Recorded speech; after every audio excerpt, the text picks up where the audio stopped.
词跟大家分享一下。首先在上个月，因为有一些人要考高中或考大学，然后就有填志愿的这样子的问题嘛。那大学的科系，好，我要问一下有读过大学的，榜首的科系是哪一个？哪一个系？医学、法律。啊？台大医学。什么？医学吗？法律。应该是最夯的，不是，它是电机系啊，就是一般，就是电机系，其实它一直以来都是它算是比较就是大家都会争取榜首。可是呢，它的那个新闻是说，今年就不一样了，今年已经有一个科系取代了电机系，再猜一下。对，资工资讯系已经今年首先取代了电机系。然后呢，那个记者就说，这个电机系呢，从此进入了一个死亡交叉。死亡交叉又是一个财经的名词。有对于股票有一些了解，就知道，股票这个市值它有一个均线，可是当它的市值落到这个均线平均线下面的时候呢，就进入一个死亡交叉。然后我们也知道，我们的人口在去年我们的人口也进入一个死亡交叉，就是死亡率已经高于出生率了。死亡的人多于出生的人，所以呢，我们的社会人口也进入一个死亡交叉。那信仰的死亡交叉怎么看？我们知道，比如说我们的灵命有时候会起起伏伏嘛，起起伏伏，但是我们总是会有一个均线，我们也会有一个均线，只是每个人的均线可能不一样我们每个人都会有个均线，那这个均线呢越高是越好。好，那但是在起起落落、高山低谷的过程当中，有的时候我们也会落到这个所谓的死亡交叉里，也就是会掉到均线以下。那最近有一些事情可能会让我们掉到这个信仰的均线底下，比如说最近很夯的话题，来3个字。干妈妹。啊？干妈妹。威力彩。很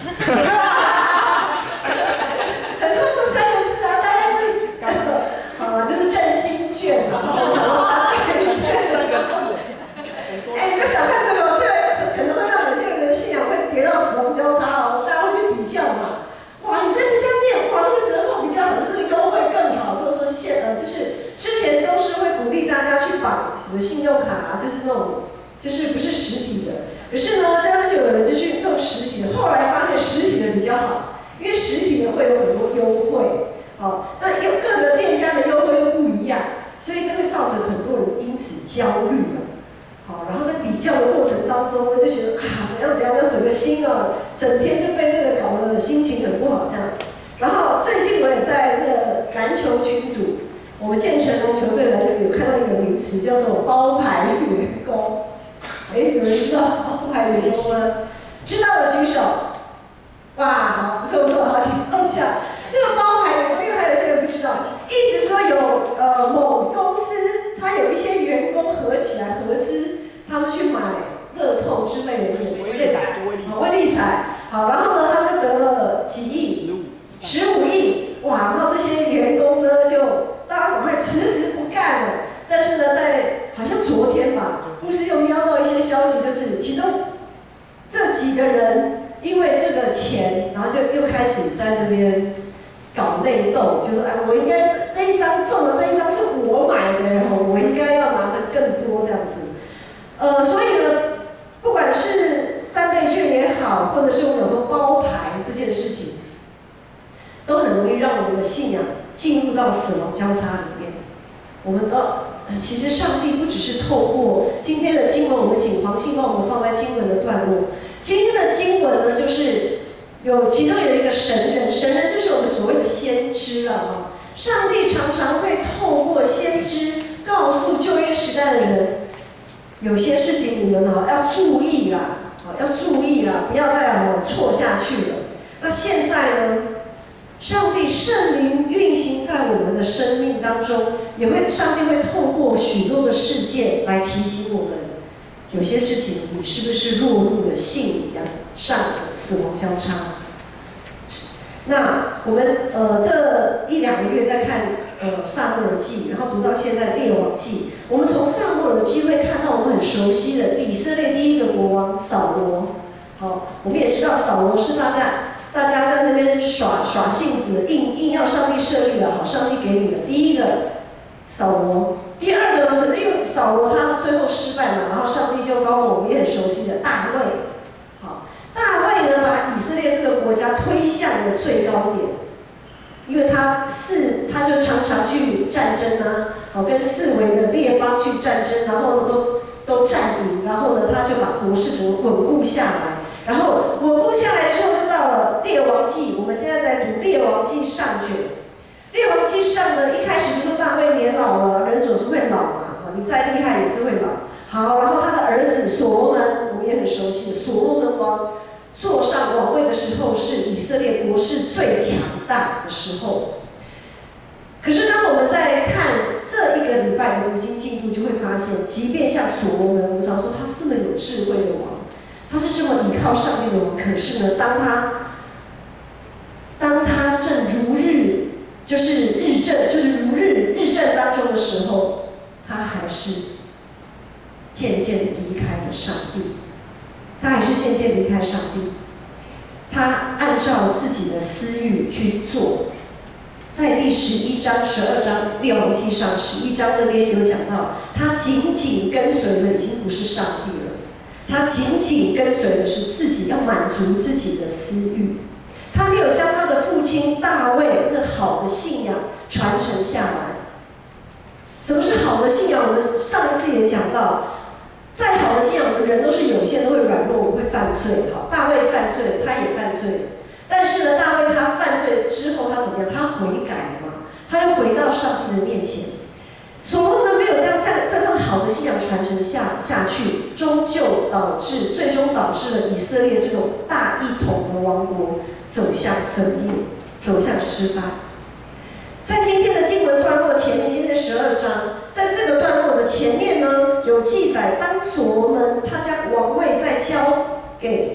棒给他的孩子罗波安的时候，这个罗波安就是所罗门的孩子。罗波安他并没有用坚定的信仰来承接从他的祖父大卫到他的父亲所罗门这样子大一统的王国，他空有一个华丽的外表，就是重看不重用啊。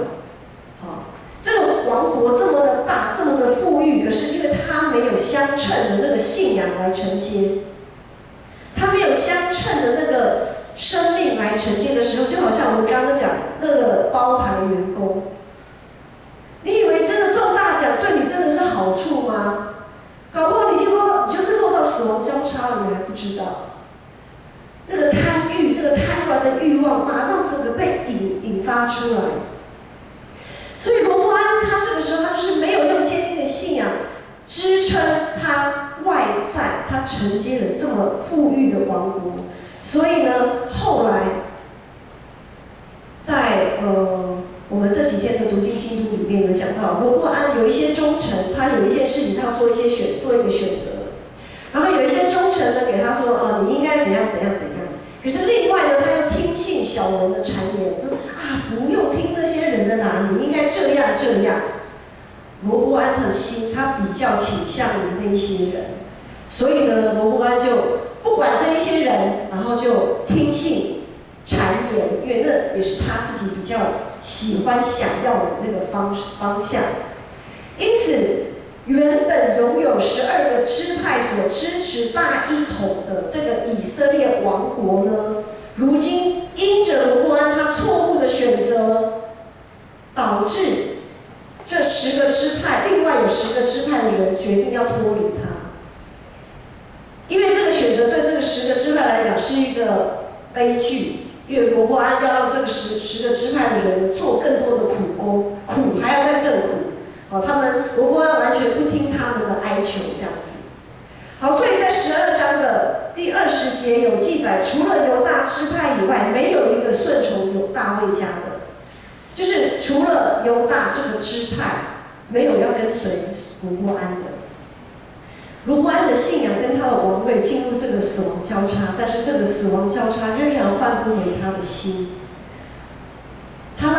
个脸，当这个10个支派已经蠢蠢欲动要离开他，这样子的事件已经发生了，他还是拉不下脸，他任由自己的欲望一直往上冲，他一错再错，他坚持要用自己的方式把他失去的那一部分的势力再夺回来。于是到了今天的21节说，罗伯安来到耶路撒冷，招聚犹大全家和便雅悯支派的人，总共18万，都是挑选的战士，要与以色列家征战，好将国夺回，再归所罗门的儿子罗伯安。这个经文就是刚才牧师讲的，就是那10个支派，因为罗伯安不听他们的请求，这10个支派要脱离他。今天罗伯安他又却另外召集他自己属于他自己的支派，还有比较向他靠拢的一些便雅悯支派，总共18万大军啊，要怎么样？他要去攻打那脱离的10个支派。他意思是说，我要去修理你们，把你们打一顿之后呢，你就知道我的厉害，然后你们还会再回头过来，在我的统治底下。好，这件事情也让我们思考到，当我们不断透过我们从小到大，我们透过许多的学习，当我们在堆叠我们的智慧跟才干的时候，当我们在许多的经验当中去经历、去厮杀，每一个我们许多的工作，社会青年，在你们的职场上，你们会慢慢锻炼出你们的熟练度，甚至于你们在你们的公司或者做生意，在你们那边的影响，在那个地区的影响力也好。当我们在忙碌追求堆叠这一切的时候，我们很容易疏忽一件事情，我们很容易疏忽平常的灵修祷告，我们很容易把上帝的话忽略摆一边，想说我等我忙完了再说。可是我们永远没有忙完的时候，懂吗？我们永远每天都有忙不完的事，我们永远都没有忙完的时候。可是如果我们没有警醒，我们真的是需要上帝的话的时候，当我们对上帝的话失去胃口，我们就会营养失调，我们的灵力就会营养失调，我们就会像罗伯安一样，只爱听自己爱听的话，只想做自己想做的事。我们的信仰就跌入了一个死亡交叉的状态。就好像一个生重病的人，一个生病的人，我们容许放任自己身上有许多的维生系统。我们进去医院，如果说是急诊室，你可能会看到的维生系统大概就是最基本的，就是吊个点滴嘛。但是你被点滴绑着，你还多多少少你还可以稍微走动移动去上厕所。可是当你要装了更多的维生系统的时候，比如说它要测量你的血压，或者是心电图，或者等等，在加护病房里面的那些病人，就缠着整个人，根本没办法动啊，他根本没有办法动。可是一个生病的人，如果他一直不理会自己的病情，任由自己身上的维生系统越缠越多，也就是当我们一直不断的在追求这些功名利益的时候，我们无非就是在自己的身上拼命的在加装维生系统。平常我们所仰赖的维生系统很多啊。好，我们需要被服务，因为我们平常工作都很累了嘛，出去不管干什么，我们消费就是要服务啊，就是要受到服务，受到尊荣 ，VIP 的尊荣，对不对？有在服务业的都知道啊，卑躬屈膝，好哈腰。怎样的什么东西，客户说的都对啦，客户说的都对，都不敢有半句怨言跟怒气都忍着，平常忍很久了，换我今天当消费者了，可以吐一口怨气，这样，我们会这样子吗？那我们平常养那个维生系统还有什么呢？我们一定要有房子啊。一定要有车子啊，而且房子还是要豪宅，然后车子呢，也不能太差，如果能够是跑车就更好。然后我们需要很多的掌声，需要很多的那个镁光灯一直投射在我们的身上。我们在这个世上追逐的是非常多，为了满足自身欲望的东西。然后我们渐渐的会觉得这些东西是理所当然的存在。可是这些东西在不知不觉当中，它就成为我们死死抓住的一个维生系统。我们放不掉，我们不敢放，我们也不敢切割。教会是一群生病的人聚集的地方，我们都不是健康的人，因为耶稣说，健康的不需要医生嘛。我们都是罪人，我们都是不健康的人。可是问题在于，不健康的人有生病的人也有分别啊。你是要让自己越来越健康，把那些维生系统越来越少，不受它的控制，还是你是一个就是这么下去了，我就是这么活了，我就是需要这些维生系统死抓着不放的。我们要哪一种人？牧师不是说要你们成为圣人，好像完全不能有维生系统，而是我们不能让自己跌入一个死亡交叉。我们可能还是需要有个点滴嘛，基本的嘛。好，但是点滴刚刚有讲到，它可以自由活动吗？我们即便生病的人有很多种嘛，有的可以自由活动，我们还是可以即便我们的心情不好，但是我们可以马上调整一下，还是可以继续服侍嘛，好，还是可以继续为主发光啊。可是有些人就是被那些维生系统搞得他完全失去自由。最近这几年来，有许多关于性骚扰跟性侵害的事件。牧师要在这里稍微跟大家提醒一下，就是在教会里面也是会有性骚扰跟性侵害的这个事件发生。所以在不只是外教派，在我们长老教会本中也都有，因为都是人聚集的地方嘛。好，那在许多的相关研习的课程里面，我们就是为了要预防，甚至于避免教会里面可能会有这些事情的发生。可是如果不幸发生了要怎么办？不幸发生了，很多时候有些教会会觉得啊没面子哎，怎么教会也会发生这种事情，很没有见证，遮遮掩掩啊，能大事化小，小事化无啊，那个人真的是想太多了，其实那个人根本没有这个意思，等等之类的，为的就是要隐藏这件事情，把它盖住，一手遮天。可是这样做真的是荣耀上帝的名了吗？当我们想要遮掩问题的时候，其实我们就落入了一个信仰上的死亡交叉。当我们想要遮掩问题的时候，就好像罗波安在事件发生之前，那个10个支派已经跟他哀求了，说拜托你让我们少做一点苦工。已经有一些声音跑出来了，但是罗波安视而不见。他没有做对的选择，他已经落入一个死亡交叉了，还没有做一个对的选择，他默许这件事情继续存在。然后当事件发生之后，就这10个支派准备要脱离他的时候，或者我们讲说，当这个性侵害或者是性骚扰的事件已经发生的时候，然后又想动用自己所有的资源来遮盖、来压下这件事情。我们常常在这个事件发生，比如类似性骚扰或性侵害事件发生的时候，我们常常会假公济私的，好像是要维护上帝的名声，好，然后呢，就把这件事情就给它糊弄掉了。在信仰上，我们该怎么做？在信仰上，我们就要勇敢的去面对这个事件，我们要勇敢的去面对这个事件。像类似这样的事件，绝对不应该是个人性的。我们没有一个人可以置身事外，就好像我们在家里，如果某一个成员发生事情，其他的家庭成员一定都无法置身事外，也不应该置身事外。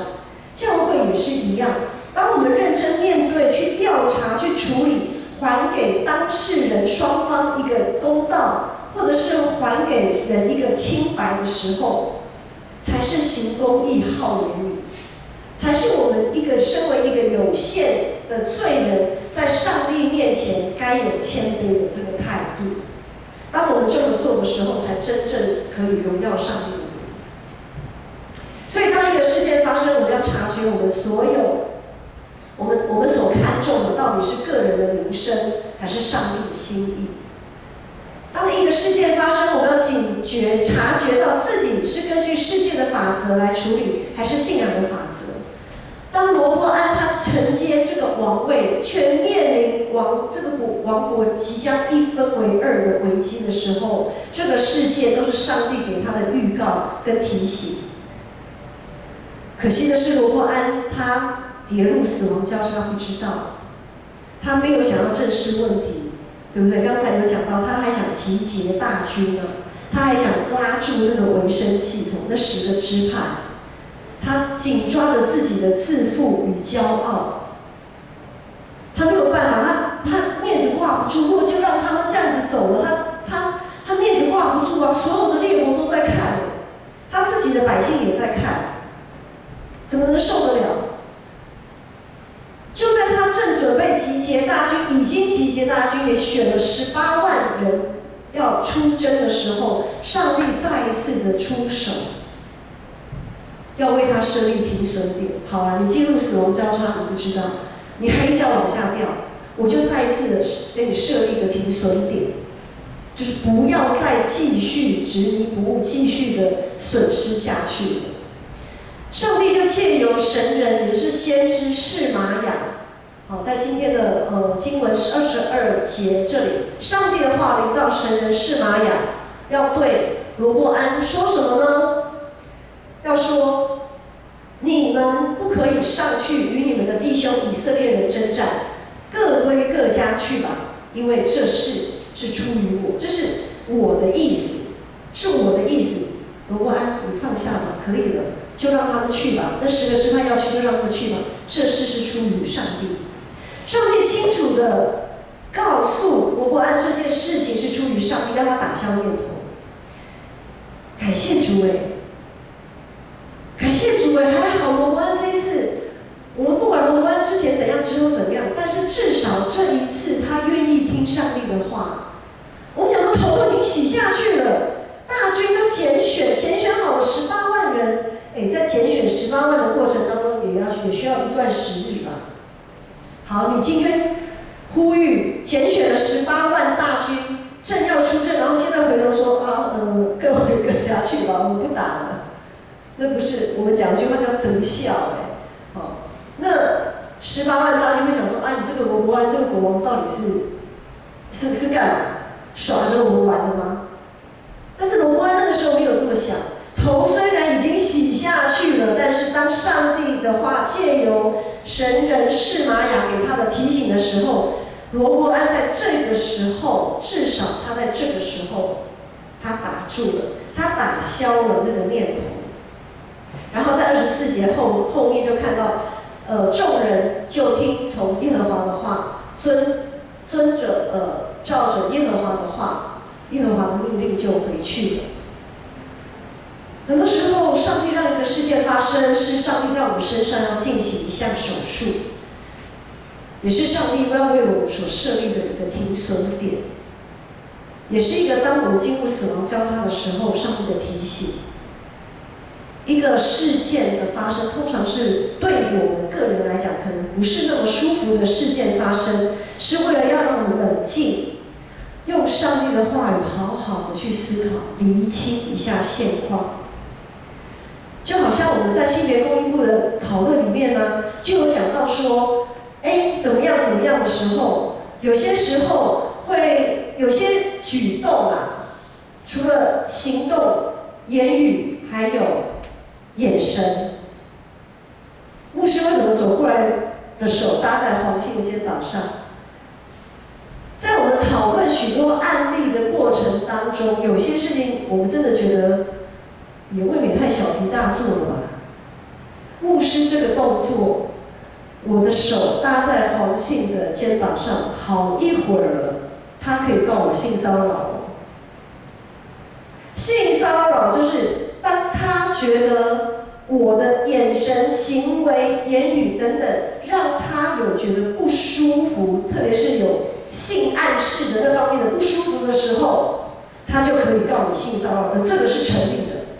你不要告诉我说这也太小题大做了吧？不过就是拉个肩，有这么严重吗？我告诉你就是这么严重，但是可以怎么做？拍拍他，这种拍 OK。子你搭在他身上太久，只是肩膀，我可以告诉你，现在是不行的，在法律上是不行的。所以呢，很多事件其实不是有人要小题大做，而是在社会当中，在我们教会界当中已经发生许多这样子的案例，许多案例已经发生了。这些事情就是要给我们提醒，不要再按着我们以前过去的认为、想象、价值观来让自己的行为合理化。所以这些都是提醒。最近有青少期要夏令营，对不对？你在设计活动的时候，真的也要小心，因为我们有很多外面来的孩子。或许我们会觉得，教会里面的孩子大家都很熟啊，没那么严重啊。可是你怎么知道外面来的孩子怎么想呢？如果他回去告诉他的父亲，他父亲可以来告我们建成教会的某某青年对我们家的孩子性骚扰，那就吃不完兜着走了，那就必须要正视这个问题。好，当我们进入死亡交叉的时候，当我们身上的那些维生系统越产越多的时候，上帝就会在我们的身上开始进行手术，试图要挪去，要我们把那些我们自己割舍不掉嘛，啊，上帝自己帮我们斩断了，上帝会自己帮我们斩断，并且上帝会为我们安排，而且已经为我们安排一条重生的道路，那就是耶稣基督。我们有耶稣基督啊！我们在耶稣基督的身上，我们可以看到上帝怎么样替全人类斩断那不应该有的维生系统。回想耶稣基督的一生，他在服事的时候，就好像我们在服事的时候，我们在工作，我们在学校，耶稣很强吧，对不对？没有什么是他做不到的。他的教导，许多人爱听。他医治，他手一伸就医治，就赶鬼。哇，这么多人跟随他，他的地位、他的成就、他的影响力，不得了哎！这就好像当我们拥有这么大的影响力的时候，耶稣怎么做？上帝要他上十字架，他就顺服；上帝要他撇弃、割断、丢掉那些维生系统，他的那些光环的时候，他马上就丢弃了。他毫不眷恋。耶稣毫不眷恋，我们做得到吗？然后，耶稣的死与复活，当他复活以后，虽然他没有世上的这些光环，但是当他复活以后，他却坐在上帝的荣耀里，永永远远。耶稣的死跟复活见证了一件事情，就是能够进入到上帝的荣耀的，绝对不是我们世上的这些光环、这些维生系统，能够进入到上帝的荣耀里的，是我们这个人啊，是我们这个可以全心信靠、依赖上帝的这个人。今天是父亲节感恩礼拜。父亲这个名词对某些人来讲，或许是一生的重担，是痛苦，是羞愧的记号，是一个原本他应该享有的权利，但是却被硬生生的剥夺的这样子的一个记号。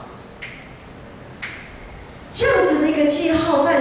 某些人这样子的人身上，就好像身上有个恶性肿瘤一样。也像个定时炸弹。我们要了解，我们的父亲也是个有限的人，他也是个不完全的人。他的身上或许也缠了许多的维生系统啊，他身不由己。但是，所以呢，因为他自己缠了很多维生系统，所以呢，他没有办法用一个合适的方式来对待你。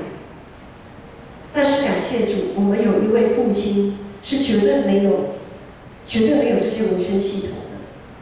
就是一位在天上的父亲，我们的天父，我们所有人的天父。我们一定要知道，我们在地上的父亲都不完全，因为没有一个人是完全的，我们每一个人都是生病的人，上的天父，我们是不是愿意接受天父上帝在我们身上的安排？我们是不是愿意接受他在我们身上动手术？当我们的身上的肿瘤、疾病要被我们的天父上帝切除的时候，我们能体贴他的心吗？我们是不是可以体贴他为父的心？然后我们用耶稣的爱去修复、去替代那一些空缺。我们在他里面，他在我们里面，我们可以对我们的天父畅所欲言啊！想讲话就讲话，想说什么就说什么。你想对他发脾气，你也可以对他发脾气。你想安静的时候，他绝对不会来打扰你。我们的天父是给我们这么大的自由度，这么大的自由空间，在我们学习独立渐渐长成的过程当中，多多少少会经历一些不如己意的现象跟创伤。我们要知道这一切是出于上帝，因为我们背后都有一位上帝在掌权。感谢主，上帝知道大家的可塑性都很高，所以在大家还年轻的时候，我们这边大部分都是比较年轻的社会青年跟青少期的孩子。上帝知道你们的可塑性高，就在你们还年轻的时候就为你们动手术了，把你们带到教会里面来，让你们可以尝试着去摆脱那一些维生系统，用耶稣的爱自由地活下去。长大成熟绝对不是身体看起来高高壮壮的，而是我们的生命可以更成熟、更茁壮，是心灵上的强健。即使这个世界一直走向沉沦，一直走向崩坏，但在上帝的爱里必能安稳自在。这是为父的心，这是上帝为父的心。上帝是不是正在替你动手术？动手术很害怕，要进手术室的时候真的很害怕，非常多的害怕。做完手术也有许多的疼痛，你要去面对。但是这是上帝为父的心啊，因为他要把我们身上那些不好的东西都切除掉。我们很不舍得那一些我们拥有的社会地位，那些光环，那些成就。但是上帝舍不得什么？上帝所舍不得的是我们这个人是应该可以跟他进入永恒荣耀里的人。我们所舍不得的成就，我们根本带不走，它是短暂的，它是随时会崩坏的。但是我们这个可以跟着上帝进入永恒荣耀里的，却是不朽的。当我们不舍得这一些成就的时候，上帝不舍得我们这个人，所以呢，他会常常在我们的生活当中为我们动手术。我们是不是要更体贴上帝为父的心呢？切记，我们是枝子，上帝是葡萄树，枝子本来就是要连接于葡萄树，而不是连接于那些看起来好像对我们有益，却无法让我们自由的那些维生系统。我们的天父上帝，他既慈爱怜悯，但是他也非常的严厉，他会敦促我们，甚至有时候会苛责我们，但是那都是天父为父的心。他在我们身上替我们动手术，我们要努力的在耶稣基督里恢复自由。我们要在耶稣基督里拔除那一些会控制我们、辖制我们的那些维生系统。弟兄姐妹，我们要呈现的是最真实的那一个我。有一个绘本，图画书绘本，叫做我突然忘了，那个就是有贴黑点点的，有一个小木人被贴了许多黑点点，世界上给他贴了许多标签，对，叫什么名字？你是唯一，我想起来了，你是唯一这本图画书绘本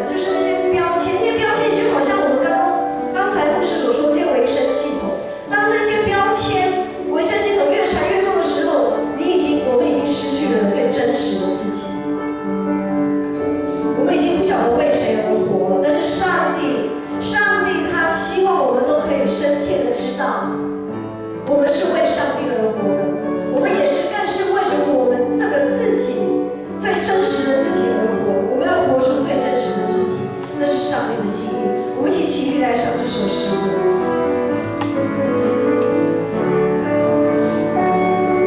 你全然的爱我，最真实的我，你全然接纳我，激活我软弱，生命中的每一步，有你丰盛恩典，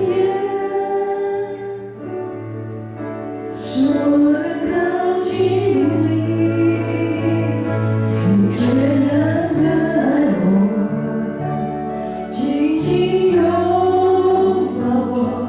你全然接纳我，永不离开我，生命中的每一步，有你丰盛恩典，使我能靠近你。我只想要藏在你翅膀底下，无数的感动停留在你同在，生命最高的盼望就在你恩典之中，你就站立在我的身旁，你全然的爱我，最真实的我，你全然接纳我，激活我软弱，生命中的每一步，有你丰盛恩典，使我能靠近你。你全然的爱我，紧紧拥抱我，你全然接纳我，永不离开我，生命中的每一步，有你丰盛恩典，使我能靠近你。我只想要藏在你翅膀底下，渴求能够停留在你同在，生命最高的盼望就在你恩典之中，你就站立在我的身旁。我只想要藏在你翅膀底下，渴求能够停留在你同在，生命最大的盼望就在你恩典之中，你就站立在我的身旁。弟兄姐妹，若是邀请你做一个祷告，这个时候你祷告，邀请主耶稣进到你的生命，邀请主耶稣来填补你的伤口。当上帝在为你动手术，把一些肿瘤、把一些不好的东西切除的时候，求主耶稣给你力量，让我们可以看这些东西是好的，让我们可以在耶稣基督里面重新被修复成最真实的自己。这个最真实的自己，绝对不是这个世界期待的你，不是你父母所期待的你，而是上帝放在你生命当中这一生的最重要、最美好的那个命令。我们一起祷告，邀请主耶稣到你的生命当中来医治你、修复你、修复我们成为最真实的自己。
在耶稣基督里。主啊，我们谢谢你。愿主耶稣基督的恩惠、天父上帝的慈爱、圣灵的帮助与感动，让你们每一个人都可以摆脱世上的维生系统，都可以摘掉身上所有一切别人所给予你们的标签，活得自由，活得有丰富，从今时直到永远。阿们。